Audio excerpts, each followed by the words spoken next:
Raja kecil di perusahaan. SDM perusahaan adalah aset yang harus dijaga bagi keberlangsungan perusahaan hari ini dan masa depan. Karena perannya yang strategis, dibutuhkan upaya sistematis dalam proses perencanaan, staffing, rekrutmen, seleksi dan orientasi, menilai kinerja dan kompensasi, gaji, tunjangan, perlindungan kesehatan, bonus, pengembangan SDM dan hubungan industrialnya. Namun demikian seringkali karena alasan tertentu perusahaan terjebak pada pengelolaan SDM yang tidak terpola, misalnya mengangkat seseorang untuk memiliki otoritas tanpa kapasitas. Hal lain rotasi tidak dilakukan secara rutin sehingga muncullah raja-raja kecil yang secara non-formal menguasai unit-unit tertentu.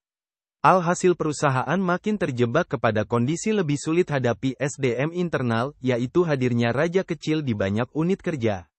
Raja-raja kecil cenderung menjadi SDM yang sulit dikendalikan dan mulai menunjukkan sikap tidak peduli dengan keberlanjutan dan lebih menjaga kenyamanan terhadap dirinya dan kelompoknya. Bagaimana gejala ini muncul? Biasanya terjadi setelah seseorang masuk ke tahun keempat bekerja dan sejak direkrut tidak dipindah-pindah alias direkrut dan selamanya menempati unit kerjanya.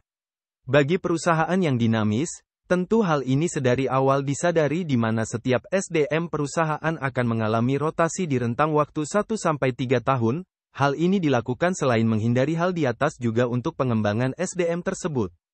Persoalannya bagaimana jika kondisinya nasi sudah menjadi bubur? Ada banyak upaya yang bisa dilakukan hadapi raja kecil, di antaranya. 1. Kebijaksanaan. Pada sisi ini, dibutuhkan waktu khusus seorang leader untuk mengajak raja kecil bicara dari sisi kebijaksanaan yang tujuannya untuk bersama-sama memajukan perusahaan. Kehadiran Aib dibutuhkan perusahaan untuk banyak melakukan perbaikan untuk kebaikan perusahaan. 2. Refleksi. Mengajak Aib untuk melakukan refleksi sedari awal kehadiran hingga hari ini, hal-hal apa saja yang sudah dilakukan dan belum dilakukan untuk kemajuan perusahaan. Jika Aib menemukan ide-ide brilian untuk kajian ada baiknya didukung penuh.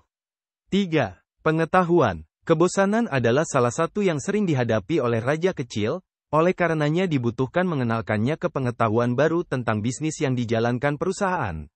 Kirim untuk belajar hal-hal baru dan saat pulang berikan tugas baru untuk turut serta menyelesaikan masalah perusahaan.